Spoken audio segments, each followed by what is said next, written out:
Hi, my name is Israel Vasquitelli, and welcome to the Turntable, a roundtable discussion featuring music and entertainment business students, artists, and anyone with a vested interest in the music business.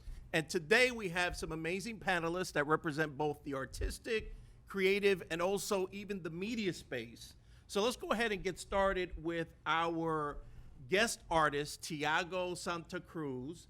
If you don't mind, tell us a little bit about how you're currently making your music available for your fans. The music is available through all digital platforms. I mean, right now it's way more simple to distribute it through one main provider, from Spotify to Apple Music to the more access friendly spaces like YouTube and SoundCloud. You can find it. Tiago Santa Cruz. That's where you can find it.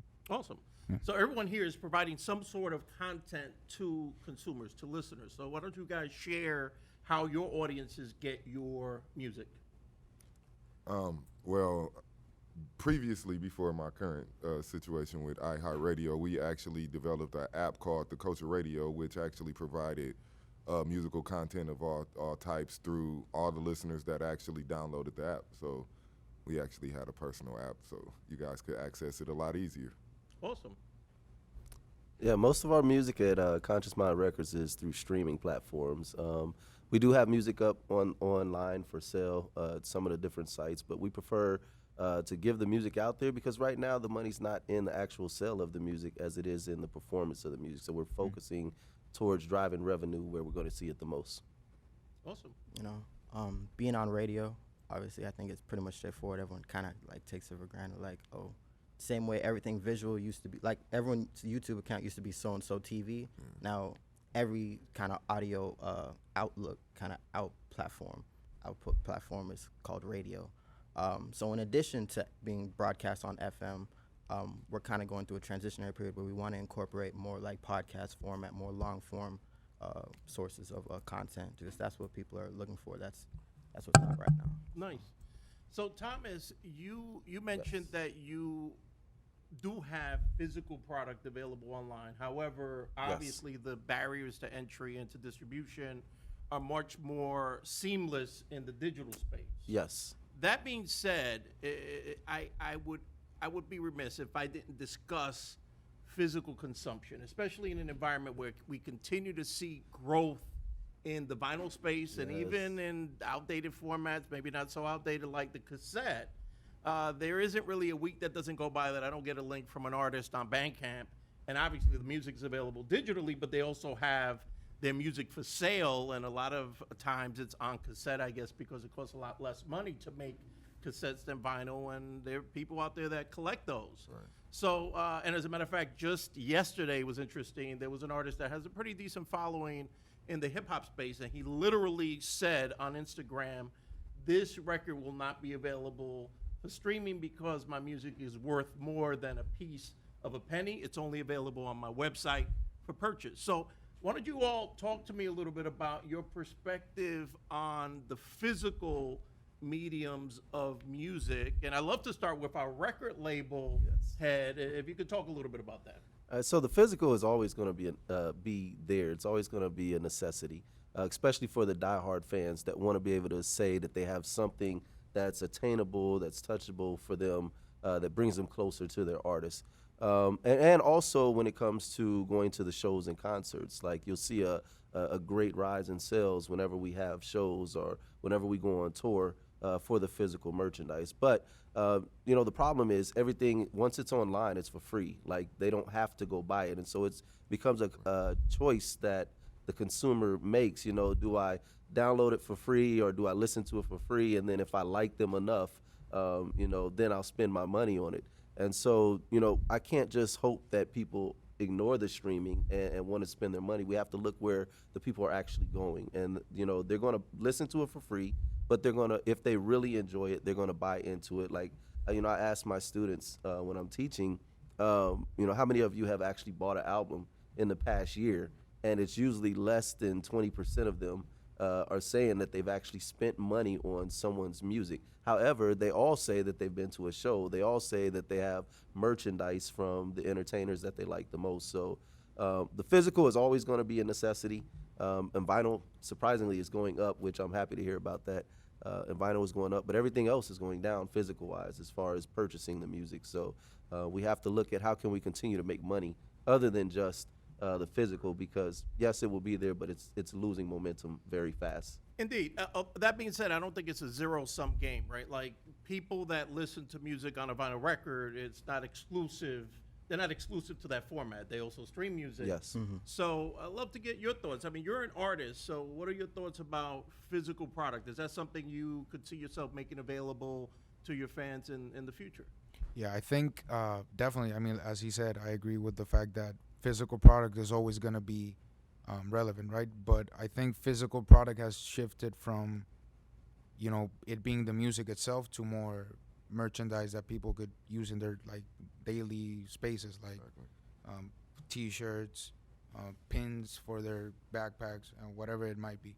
So people are more likely to consume that, and that's valuable to the artist. I mean, I get it that investing money in the music, me as someone that has to get money out of pocket, I don't have any big investors behind me or anything like that influencing the creation of the music.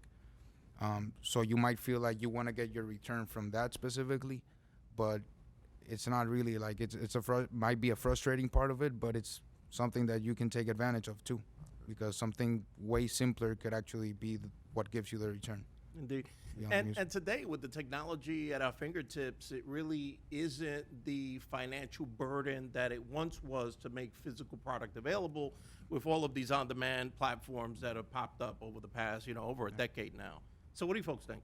I mean, at this point, like me and like I have currently an artist that I manage as well, and like what I found out about selling, as far as trying to sell content by itself, you have to find alternate means to actually sell that content. You know what I'm saying? Because just the music by itself isn't gonna.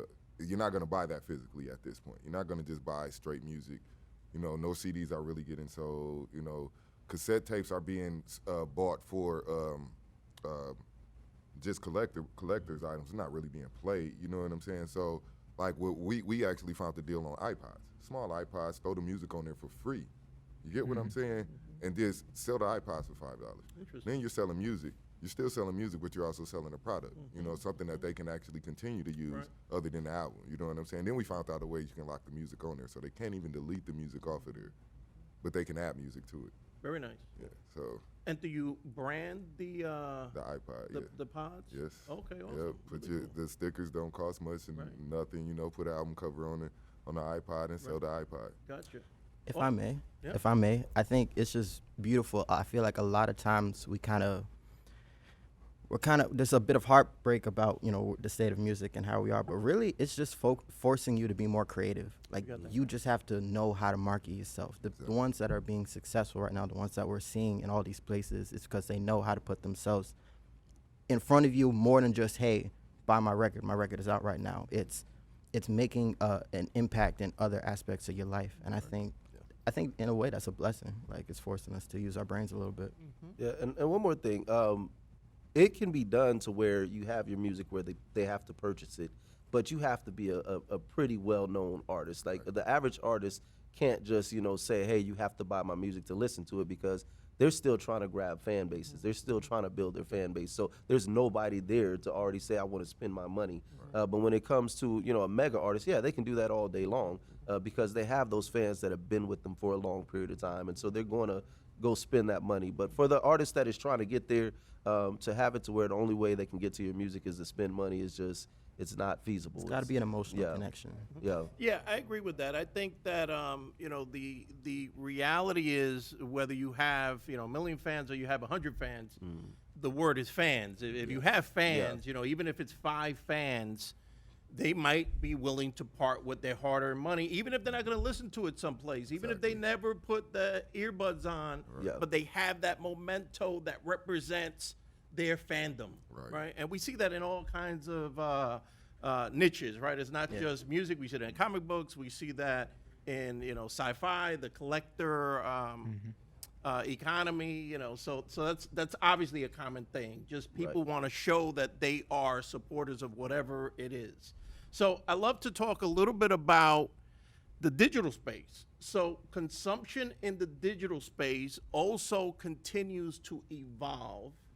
And I love to learn from everyone here. Number one, where is it that they mostly consume their music? And number two, what do you see in maybe in the near future, right? Now, I don't think anybody could predict the distant future, but the near future as far as consumption goes. How do you think it's changing and evolving? Well, I think most people are getting their music from YouTube. I mean, YouTube is like pretty much the #1 go-to source for videos or new music at this point. So Both. they're pretty much cornering, like, breaking new artists. Like, I think most of the time, if I found out about a new album or a new artist, it's either been on YouTube or Facebook. And I mean, those two avenues right there are becoming huge when it comes to, finding new artists, or finding out what's going on in the music industry. Considering the fact we don't have videos on TV anymore, right? There's not many video channels on TV, so you got to go find your alternate source, which is YouTube. Indeed. And neither requires a subscription. Exactly. Yeah. Exactly. So, I mean, yeah, it's a free source, and you can go get your new music all day. So, yeah, that's why people are steady getting millions of views on YouTube. Shout out to Leor. He Yeah. saw something. Yeah. Like, there's a reason you make the jump from working at a record label to the head of YouTube. Like, but I think, and again, big shout out. That was actually going to be my list. It's going to be either Spotify, YouTube. Special shout out to SoundCloud. Yeah. I know SoundCloud catches a lot of jokes, but it brought the world a little bit closer in that, like, these, like, Lil Uzi Vert and these people that now are leading the industry. Right. It's like most of the time you run into them on a platform like SoundCloud. That's priceless. Indeed. Definitely. And Is there a better tool for A&Rs these days? No. None. not really. I mean, It I also it want made to the send a job shout out to easy. Instagram though. Yeah. Because again, you go back to the visuals. People like being visually stimulated in addition to the music. Like, Yeah, it's one that's thing a- to hear it, but If I may, that is a great point. Reason I say that is because, like, right now, I mean, versus, like, when I was coming up, like, visually, yeah, it was cool to see something visually, but we were more, we can visualize the music more without being able to see it. But now, if they don't see something visually, if there's not Yeah. something visually there for them, they won't connect to it. They won't even consume it because they can't physically, like, a lot of the dreams that you hear in music, period, right now, they're not believable unless you can actually see it, versus, like, when music was first being made, when we first started, doing this back in the 80s, the 70s, you know what I'm saying? Like, that we were more imaginative. You know what I'm saying? We can imagine those verses, those lyrics, those songs, versus now there's not that picturesque music that's out there, you know what I'm saying? So it takes that visual to, bring in the connection. Indeed. Yeah, that is fascinating that the visual is still important, Yeah. right? Even though it's And still it's obviously an audio format, we still want to see, even if it's not a video, Right. it's something that we could look at. What were you going to say? I'm sorry. No, I'm sorry for interrupting. So I think it's a mixture of the main elements of ease of access, right? And the first 5 or 10 seconds of whatever clip it might be, that's key. Yeah. Because we don't have the luxury of anymore of depending on people being able to appreciate your content more than it being entertaining. And it's, as an artist, I found myself confusing the two. A song that might be good if you sit down and appreciate it isn't the same than a song that you sit down and be entertained by. So it's balancing both. Indeed. And definitely in the digital space, you need to prioritize a bit more the fact that you need to entertain more than you need to invite people to appreciate Yeah, your that's a work. great right? point. That's That's all a it great is. point. And obviously, all the visual memes that we've seen come out of places like TikTok. Shout out to Little Nas X, right? Right. So what else? I mean, in regard to the future, what do you guys see? Like just more social media consumption of music, or do you see another space, maybe a different technology There- where folks are going to get their music? There will be something come up. There's always going to be something developing to make the others work harder and get themselves to a higher platform. I think YouTube is definitely reigning supreme as far as being able to find new artists. Shout out to Scooter Braun because that's where he's found Justin Bieber when nobody was finding stars on the video platform, and now it's become a normal thing. But I think it's also right now it's a combination of using YouTube and marketing on Facebook because you got to get them there. So most of the time You'll hear about it on Facebook when it goes viral, Yeah. but everyone goes to YouTube to actually view the full video. So it's a combination of the multiple platforms. And it's not an accident that Facebook owns Instagram, so it's Yeah, one in the hands. definitely. It all goes to the same pocket. Sure. Definitely. I mean, and we talk about it a lot on my show within my crew. You know, it's like, if you think about it, I mean, the TV, you turn the radio off, turn the TV on. Turn TV off, turn the internet on. You know what I'm saying? So it's going to continue in that cycle. You know what I'm saying? Something's going to make you force your perspective to a different version. You know what I'm saying? It's going to always continue to evolve. You know what I'm saying? The way we started off is light years away from where we are now. You know what I'm saying? We no longer have like 8-tracks and CDs, and you know, like we can go back and see the evolution itself. You know. And right now, it's becoming less of a hand-to-hand exchange versus a virtual exchange. You know what I'm saying? And that's where the digital space is starting to take over. You know, I tend to think that in a while it's going to just be all digital. You know what I'm saying? I really think that FM stations may even go away in the long run because of the way that, like a lot of people right now in the U.S., we don't want to see our content filtered anymore. Yeah. We're becoming less and less like minded to listen to something filtered. Like, you know how many people, and like a lot of the kids I talk to, they say, I hate listening to the radio because there's too many bleeps. You know what I'm saying? We'd rather turn on the internet station because there is any. You know what I'm saying? Forget an internet station. I'd rather pull out my Spotify and pull out my Bluetooth, sit in my car with my friends. Like, Exactly. I didn't get into radio until there was another reason for me to use radio, and then that's when it made sense. Like, all right, I guess I'm hanging around this radio station. Right. You guys need me to sweep or whatever, because it's more about the community, and that's what I'm saying. I think there's gonna be some artists that realize that, like, oh, everything is visual. That means hand to hand just became more valuable. Like getting out there with my fans, you know, pulling up. Hey, I'm gonna be here at this time for an hour. Pull up and meet me. Right. Like, artists are starting to figure out, like, their presence, their physical presence is gonna be at a premium now. We just seen. Shout out to the west side of Orlando. We have an artist named KT who just put a project out. I just seen For the it. first day of school, he pulled up to the Foot Locker on the corner and, you know, I'm going to be here for an hour. Let me buy your kids some shoes. Those people that show up, like, they're going to rock with KT. Like, you're not going to be able to say nothing about KT to them. Exactly. I love what you said, and that actually was a great segue to my next question regarding the viability in the future of radio, specifically terrestrial radio, traditional radio. And I love that you mentioned community, because ultimately, in my opinion, that's what it had always in the past been about. You know, what's happening locally versus what's happening, let's say we're here in Florida and New York. Yeah. Right? So talk to me about where you stand on the future of radio. You're a Shout out to radio iHeart. employee, so Yeah, shout talk out to me to about iHeart.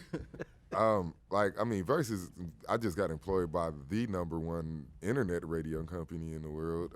Shout out to iHeart, if I can say that. But I mean, like, just being in that environment by itself, it's you can see where, because I've actually worked for FM radio before. You know what I'm saying? So the difference between the two is, for one, content.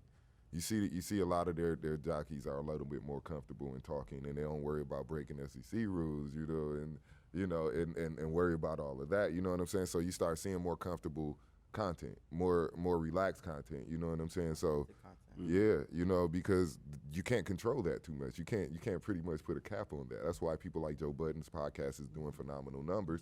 You know what I'm saying? Like, different podcasts right now are doing more numbers than any radio station could ever think is, you know, see in a year. You know what I'm saying? It's because people they're loving the content that's coming through, and they don't have to filter through it, and they know these people aren't biting their tongues. They're giving raw, like, people love the raw perspective at this point. Yeah, and everything that radio provided before is now part of, like, centralized structures. Like, you could be listening to a podcast, and if they start talking about a certain song, you can actually pause the podcast. If you're listening to it on Spotify, listen to the song and then go back. Exactly. You weren't able to do that with radio. You would just have to hope they were going to play the song after that's right. they had the conversation.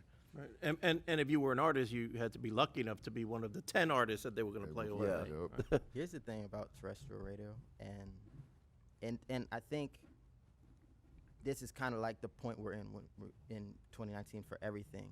You'll be fine if you just adapt and you evolve. Radio isn't doing that, and so that's the real reason why radio may not be able to hang. You know what I'm saying? Like, at a smaller station like me, like, shout out to iHeart, they're across the country. But if I'm here in Orlando, yeah, the Breakfast Club is entertaining, blase. But if this other station over here is actually talking to Miss So and So Right. that I know that I have a relationship with about something that directly affects me, I might flip over just to hear like what the conversation is. Like I want to be involved. And you know if I what? can see it on Facebook or Instagram, they're streaming it live. It's just take the initiative to meet the people where they're at. Stop feeling like you're too big to make adjustments. Exactly. Like get over Yeah. yourself. You're a dinosaur. Yeah, and that- that's where the disconnect is Right. when dealing with the radio station. They bring in big names, but they don't bring up the local names. Exactly. And so what happens is they're like, we're doing this for the community, but the big name is getting paid all the money. That money's leaving the area. It's not even staying in the area. It's leaving the area. The radio station makes a little more money. And they've but the created a local dependency. community, Yeah, we they get to did. spend all the money, right? So they're not showing us that they really care. And so what happens is you're not helping any of us get to the next level. Why You're should just we helping that support main you? artist. And so people start looking for better means. Now, if Right. they were able to help some of the entertainers in their cities actually grow, they'll find more people falling into their radio station and supporting their stations. Exactly. But as time goes on, they're going to become pretty much faded out, fade to black, because like they were saying, we can always hit on the internet Right. and get way more support and More build control. our communities up.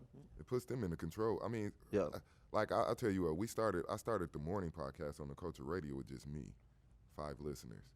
And in less than a year, we grew to over 4,000. And mostly because we dealt with all local industry people. Like we had the #1 female artist in Orlando. She came and sat down with us. So naturally, all her listeners, you know what I'm saying? She came, they listened, you know what I'm saying? I'm sure you've heard of Gabbana. Okay, yeah, Tony Boy. They came and sat down with us. Those are like 2 of Orlando's main artists, you know what I'm saying? So we kind of give shine to those smaller artists, and because of that, people start really listening, you know what I'm saying? It wasn't even just Orlando that started listening. It was like some of everybody, you know, because we even gave local artists from different cities, you know, send us your music, we'll play it. You know, we didn't have a filter on what we played. We played everything. We had a whole day where we played nothing but SoundCloud music. It's funny how dangerous it can be to like look at things from just one perspective, because they actually rely on the relevancy of those contacts, the bigger artists, even if because they feel that their relevancy is dependent on that. But really, you can probably get more loyalty from local artists, because since you're one of their few resources, they're gonna devote more energy, and they're probably gonna invite more people to go. Like if you're a big artist, oh, you're a platform, you're not gonna help me out, I'll go to this other platform in LA, not New York. It's less likely to happen with a local artist here. And I want to shout out this platform in particular because y'all had my boy Matty Ice up here. Matty Ice gets called into meetings with labels, and he's up at iHeart and stuff, because now it's not a secret. Like everyone is starting to notice, like, oh, well, why would we come to y'all and pay y'all all this money when I could just find the dude that's friends with all the people that are hot in your city right now, connect with him, and then just it's a direct contact. Like being the middleman right now is not, it's not the move, especially if you're a platform like radio. And then another element that I think is probably scaring a lot of people that make money off of terrestrial radio is the fact that artists, shout out to Nicki Minaj, like if you're an artist, there's nothing stopping you from making your own platform. Nothing. Like No. that's terrifying. That would be terrifying if I'm in a position I'm not trying to adapt. Like, oh, I think I'm this is just one artist. I don't have to. Yeah, I mean, one artist can kill your career. It can make or break your station easily. So I'm definitely looking forward to. I actually give Drake a lot of credit with that, because when OVO Radio came out, I was tuning into OVO Radio just to find out like what's gonna Internet like radio. what are they gonna drop next? Like, because he's the biggest artist in the industry right now. Like, he doesn't have to do interviews. If you notice, he doesn't do interviews with y'all. He's gonna go to Joe Budden's pool party before he comes and sits down with y'all. Right. You just have to adapt. Well, if I have to chime in, I'm compelled to chime in. If we're going to give props to anybody, I have to give props to a gentleman by the name of Chuck D from Yes, Public definitely. Enemy, because I will tell you, he started an online radio station in the 90s, which is still running in 2019. It is. So let's move to the last segment, and that is, I would love to get everybody's perspective, or maybe a takeaway for the viewers that are looking to create opportunities for consumption. What would you what would you tell them? How can, if you're an artist right now, how can you increase your consumption amongst not only current fans, but also maybe potential fans? Consistency. I tell anybody that says that asks me. We get asked this quite a bit, and the main thing, man, the main reason we were so successful is because of consistency. The more you feed people, the more you're there in front of people, the more they're going to be comfortable with you, and that's just plain and simple. Stay consistent. And true.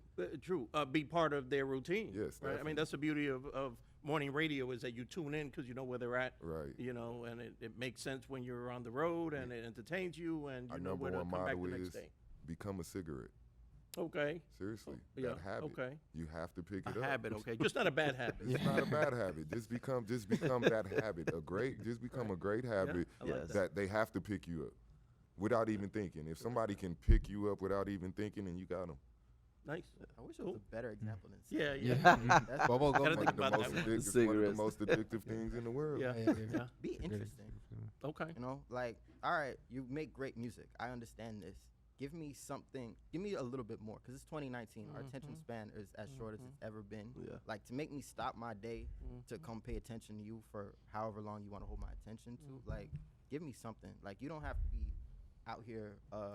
What's that one kid that was running in places and like stealing stuff, knocking stuff? Like, not that serious, but like just be engaging. You know what I'm saying? Don't be above it all. Like, talk to your people. Yeah, and in regards to that, I guess I'm my own guinea pig, because at this phase I'm putting theories to the test, and something like that, like, it makes total sense when you put it out, but when you're actually spending so much energy and time in your craft, and then you're in a position where I spent this amount of money, this amount of time, this amount of energy in my craft. Now I gotta focus on making it interesting for you, and you're 100% right. That's the mentality out there, which is why sometimes the music is lacking and the artist is interesting. The artist is intriguing. So I would say that micro content, which is part of consistency, like instead of just focusing on the big album, which I've fallen victim to this, the big album, the big project that's gonna come out 6 months from now. Focus on the little crumbs of bread you're gonna be leaving throughout those 6 months. Yeah. Especially So, right now. Oh, no, yeah. So I see those parts as definitely a necessity. I think I was watching a video on Jeff Bezos, and he was talking about how he got Amazon to be as big as it is. And one of the things he said was key to not just products, but to entertainment as a whole. We need to have an obsessive, compulsive focus on our fans. What do they like? What do they want? And then adapt what we're doing to what they ask for. All right. If the majority of your fans like the color blue, why would you sell them red? It makes no sense. So once you find out who your fans are, now you're not only saving money on marketing because you're not spending money hoping you can grab the right people. You're hitting directly on those who already stated they like something similar to yours or they love what you're doing itself. And then you can build upon that because they're telling you what they like. The fans will tell you. They'll let you know whether or not it's a good song by how they react when you're on stage or by the numbers in the sales. The sales don't lie. But in the end, if you don't know what they want, they're not going to come buy it. They're not going to come get it. You have to figure out who your fans are specifically and give them what they need. Indeed.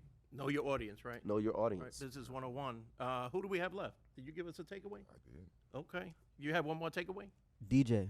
Okay. Like, don't be afraid to network, and don't think you're better than the DJ working at the coffee shop or the open mics or whatever, because DJs talk.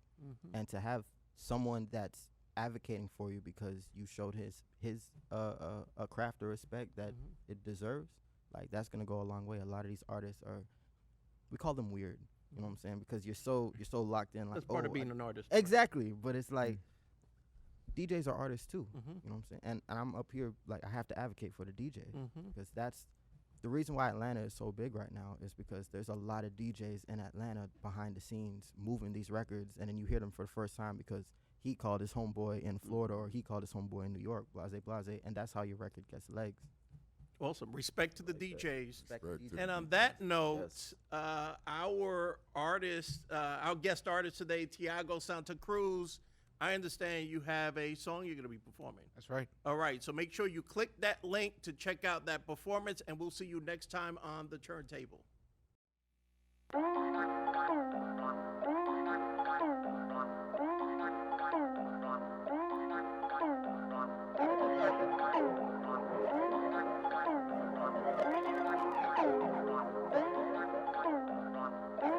con los que me pagan. Yo no corro con los come mierda. Yo no corro con los que se cagan. Yo no corro con derecha e izquierda. Yo no corro con tus direcciones, ni las tuyas ni las de nadie. Y aunque se me exploten los pulmones, estoy corriendo para buscar el aire. Si tienes cojones, persígueme. Si tienes cojones, persígueme. Si tienes cojones, persígueme. Si tienes cojones, persígueme. Fugitivo. Fugitivo. Fugitivo. Si tienes cojones, persígueme. Estoy corriendo a agendas, planes. Estoy corriendo de su tome y dame. Estoy corriendo a las autoridades. Con la pinga afuera pa' que mami. Ve, persígueme si te atreves. Si puedes trepar por paredes. Tienes pulmón pa' brincar de techo en techo. Esto es a los hechos, pechos pa'l que viene. Ya me han tratado como el malo, alzándome el tono si no pago cuota. Viviéndosela de soprano, y deja que le baje la nota. Deja que me amarre la bota, los corra por un lado, le rompa la boca. Se muerdan la lengua, se lampan para atrás, el sol y el calor los sofoca. Échense pa' allá, me toca, déjenme pasar o chocan. Buscarán parar con pierna rota y balas locas. Si tienes cojones, persígueme. Si tienes cojones, persígueme. Si tienes cojones, persígueme. Si tienes cojones, persígueme. Si tienes cojones, persígueme. Fugitivo. Fugitivo. Fugitivo. Si tienes cojones, persígueme. Si tienes cojones, persígueme. Si tienes cojones, persígueme. Si tienes cojones, persígueme. Si tienes cojones, persígueme. Fugitivo. Fugitivo. Fugitivo. Si tienes cojones, persígueme.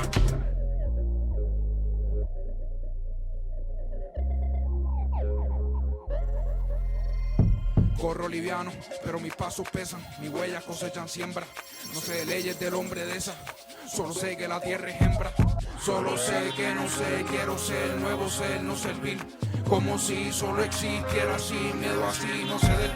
No me gusta ese mundo que hicieron 1 y 0, si me suma que sea un número ciego. No me gusta ese mundo que hicieron muro casero, si vuelo limpio en el cielo, humo del suelo. Mis cojones son porque nadie vuelta atrás. Mi aire son fuerza de voluntad, mis ganas son pares de respirar. Mi aire no ser y no veredal. Mi crimen es ser y no veredal. Brinqué su pared y me liberé. Brinqué su pared y me liberé. Si tienes cojones, persígueme.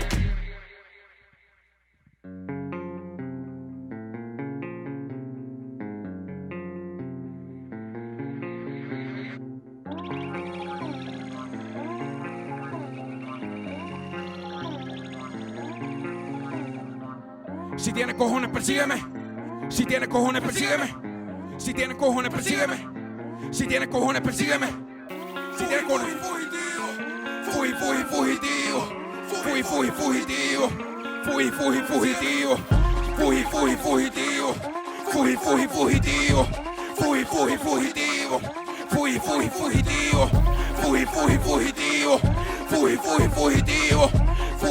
Fugitivo. Si tienes cojones, persígueme.